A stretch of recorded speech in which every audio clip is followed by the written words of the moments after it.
Linda Coleman wants to be your next lieutenant governor. She's running in the Democratic primary here in campaign 2012. We talked to her about the state issues and her campaign next on North Carolina Now. Quality public television is made possible through the financial contributions of viewers like you, who invite you to join them in supporting UNC-TV.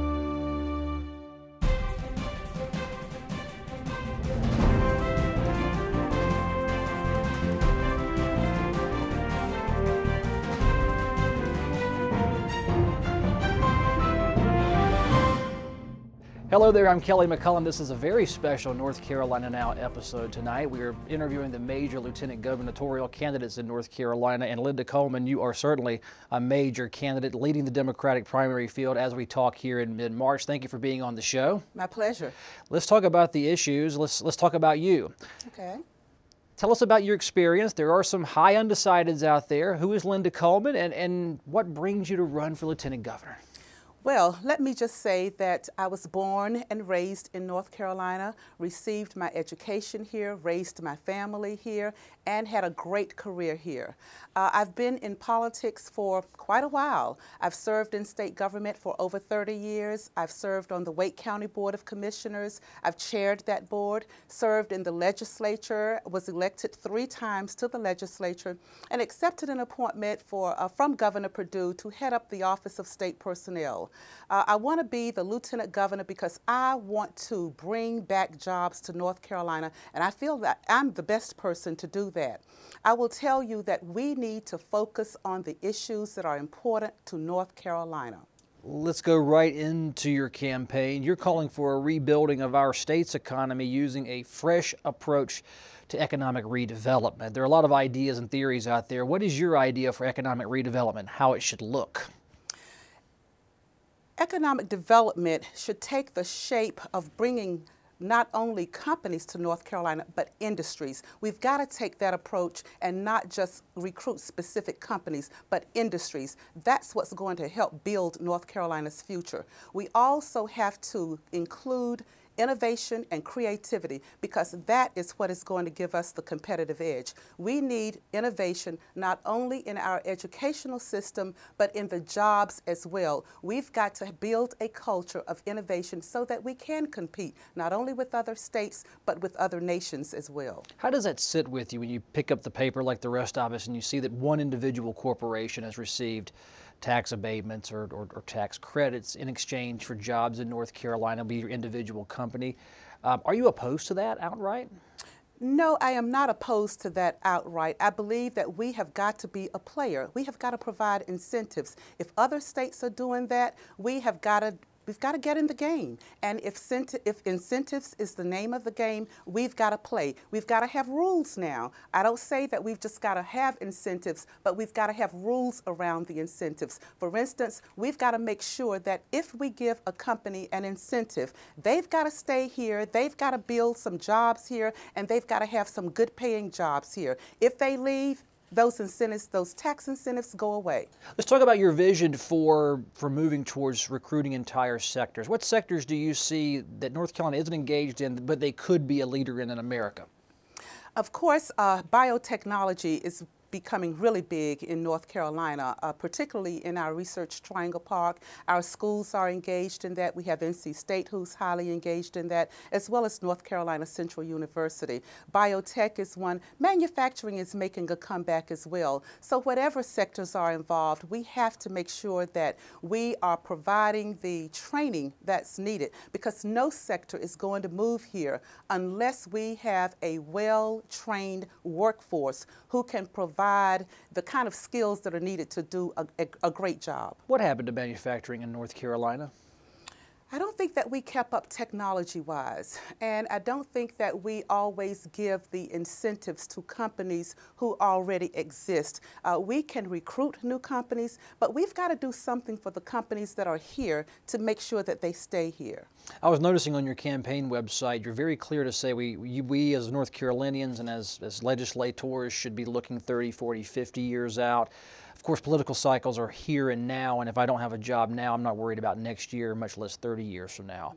Why do you believe it's important to look that far ahead, and how do you bridge that with the need for jobs right here, right now? Because you've got to plan that far out, simply because you've got to plan for it right now. You can't wait 30 years from now to begin planning for 30 years from now. You've got to start the planning process now. You've got to look at the emerging markets, the emerging jobs, and you've got to make sure that you've got the workforce, the curriculum in the schools. I've been doing a lot of that since I've been the director of the Office of State Personnel.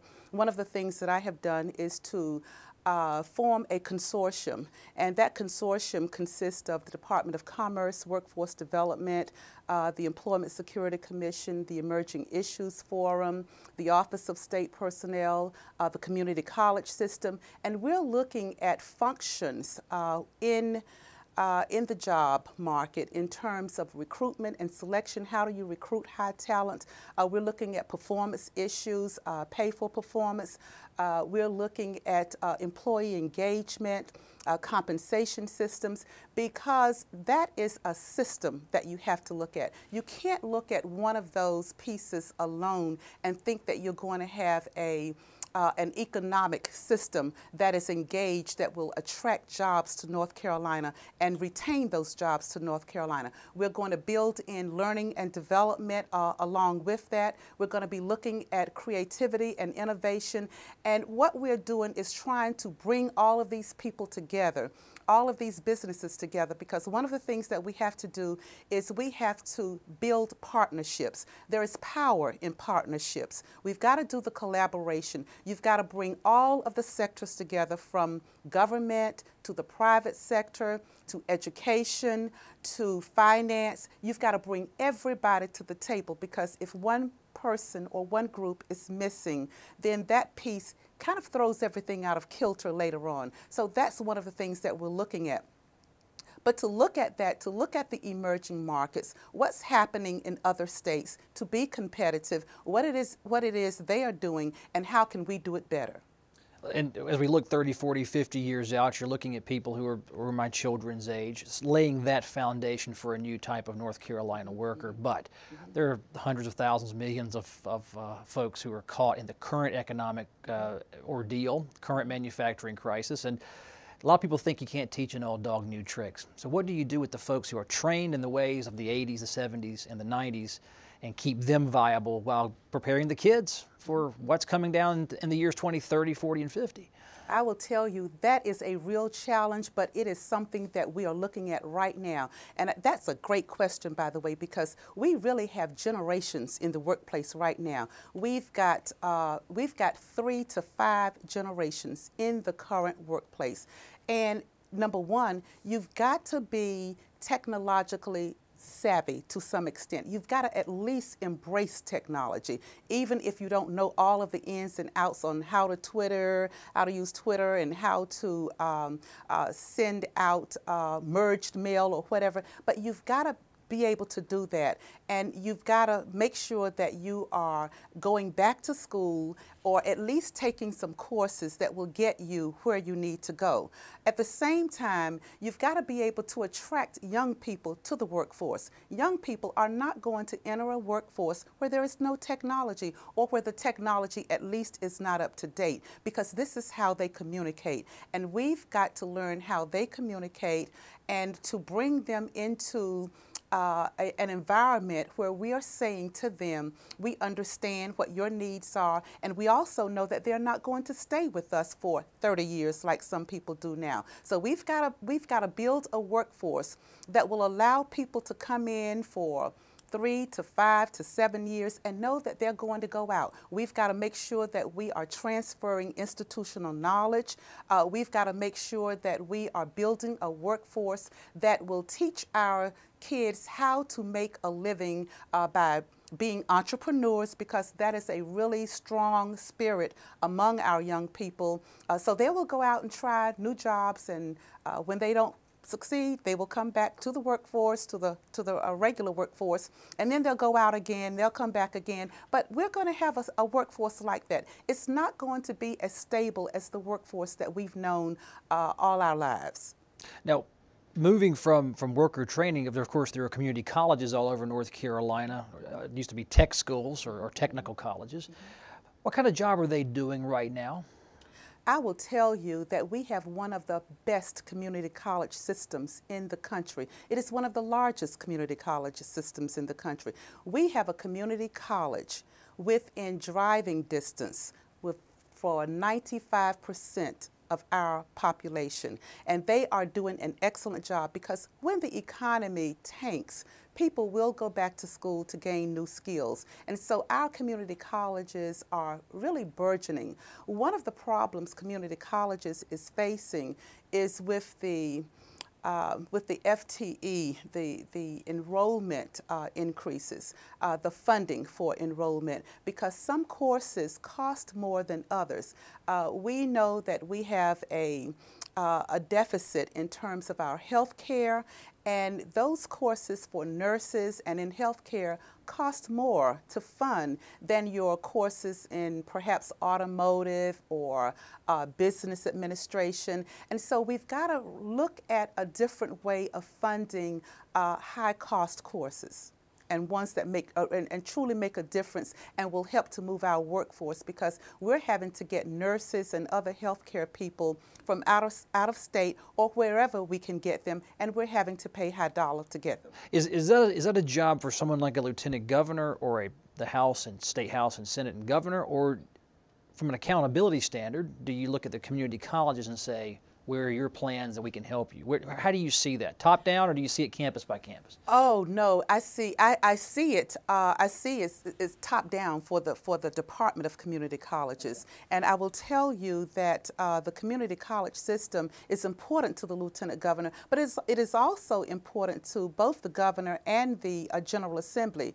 The Lieutenant Governor, by virtue of its office, sits on the community college, the State Board of Community Colleges, as well as the State Board of Education. And of course, the governor is very interested, all governors are interested in education, and the General Assembly has to be interested in education, because education is really the hub of what drives our economy. But it is also the great equalizer in our environment. That is how we prepare for success. We cannot be successful unless we have all sectors of education funded and looked after by all bodies of government, whether it is at the local level, from the county commissioners and school boards to the pre-K, the community colleges, the universities, the K through 12, and so all of us really have to be engaged in that, and we have to collaborate, because that's where I believe the compromise comes in. We've got to be able to sit down and say what is best for North Carolina's future, because that's what we're interested in. We're not interested in a lot of the side issues, but how are we going to prepare North Carolina to be competitive and for our people to succeed? Because I will tell you, the wealth of North Carolina rests in its people. Side issues versus core issues. If there's 3 or 5 big things you can read about in any given newspaper on any given day, what are the core issues versus, in the political world, what are we distracted by? The core issues are jobs, jobs, jobs, and education. Those and healthcare. Those are the 3 core issues that I see. And economic development and jobs go together. The things that we are distracted by are things like the voter ID, the marriage amendment, the people who are the choice people, the social issues right now? All of those social issues, you know, those are real distractions for us, because our people are hurting. There are people who are having to work 2 and 3 jobs to take care of their families, and they're still not making ends meet. And they don't really care about who's marrying whom, or who, or do you have a picture ID. What they are interested in is, I want to take care of my family. I want to make sure that my child gets a good education so that they can succeed in the future. I want health care so that I can be healthy enough to work. Well, the part of that pillar, we've talked jobs for 10 minutes, but public education has been a huge issue for the North Carolina legislature. Your website alludes to a contemptuous attitude or some action taken against public school funding in the 2011-12 North Carolina budget. Why do you use that choice of words? Was the budget that bad in your opinion to public education?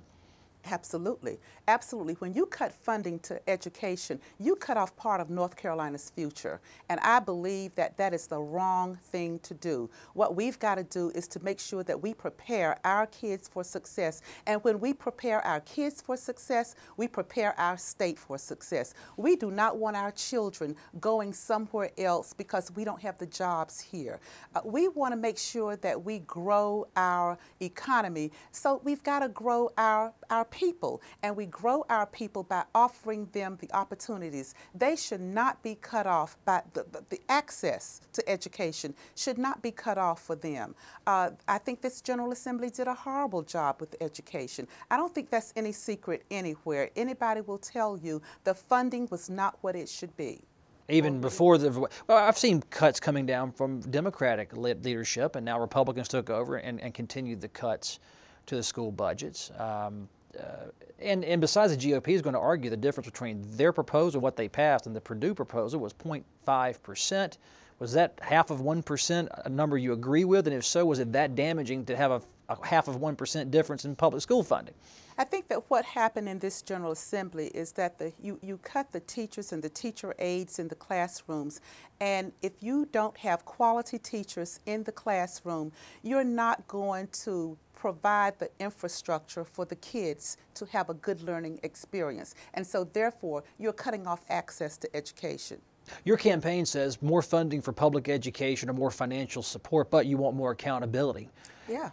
There's no way every teacher in North Carolina is a great teacher, like any other employee. But how do you differentiate between those truly great teachers who make a difference in a kid's life and the ones that are hanging on for a paycheck, and if the kid gets by, so be it? You know, I am real strong on accountability, not just for teachers, but for everyone. But because we're talking about teachers, I think that it's real important for teachers to be accountable. And I know that we have to pay people. We have to pay people what they are worth. And we have not always done that with our teachers. We need to have that pay for performance. We need to have more master teachers. We've got them, but we've got to make sure that we are paying them as well. We've got to have that accountability on the end. If people know what is expected of them, many times they will live up to those expectations. If you don't lay it out there to them, then they will just do whatever they want to do. Many teachers have it instilled in them. They know when they enter teaching what it's like. They know the pay is not the greatest thing. But we all want a fair day's pay for a fair day's work, and we need to start moving toward that end. The Republican lieutenant gubernatorial candidates are quite proud of the charter school cap being lifted in North Carolina to bring in some, I guess, competition in a sort of a way to public schools in the traditional sense. What do you make of the charter school cap? I am for capping the charter schools because I do believe that we've got to have some standardization, and there are so many areas within the charter school concept that we don't have the data is not the data is not clear. We don't have the information on where all of that's leading. So we need to make sure that, because these are our children that we're talking about, and this is their future. And we need to make sure that when we start looking at charter schools who don't have the same criteria that our other schools have, that we cannot afford to have these schools go off in a direction that is not consistent with what we've planned for the rest of our population of school children. Looking at the statistics at redistricting, there's a fair chance the Republicans will be leading the Senate in 2013, no matter who's elected lieutenant governor. You being a strong Democrat, or at least strongly Democratic, how do you work with Republican leadership over in that chamber if you're the presiding officer? I will tell you, I don't think that you can work with just one party, whoever is in charge. And my record will clearly show that when I was in the General Assembly, that I worked across the aisle. I got many bills passed working across the aisle, because sometimes we all have great ideas, and there's no need to stump those ideas just because someone is a Republican or an independent or a Democrat. I think that we've got to look at what it is that we're trying to do, and whoever has the idea, we can work to get it done. Compromise is the key. Nobody should be able to get all of what they want. And that's how it is now. In some sense, we've got to look at, let's take the best of yours, the best of mine, and the best of anybody else's, and let's bring them together. Because once we all buy into that, then we can see that this is going to be a great product that we can all go out and sell, because we've all got skin in the game here. We don't want just one sector having skin in the game. Rhetoric aside, you see people talking at press conferences versus bills getting passed in their form. Is the partisan divide that great in Raleigh? Yes, it is. It is truly great, and that great now. It hasn't always been, but over the past few years, it's grown, and we need to change that. And I think the people want us to change that. They don't want to see that partisan divide. They want to see us come together, to work together, to do the kinds of things that are good for North Carolina and not good for a party. Linda Coleman is running for the Democratic nomination in the lieutenant gubernatorial primary in North Carolina. Thank you so much, Ms. Coleman, for being on the show tonight. Thank you for having me. And thank you for watching this very special edition of North Carolina Now, where we are interviewing all the major candidates for lieutenant governor. Thank you so much for watching. We'll see you next time.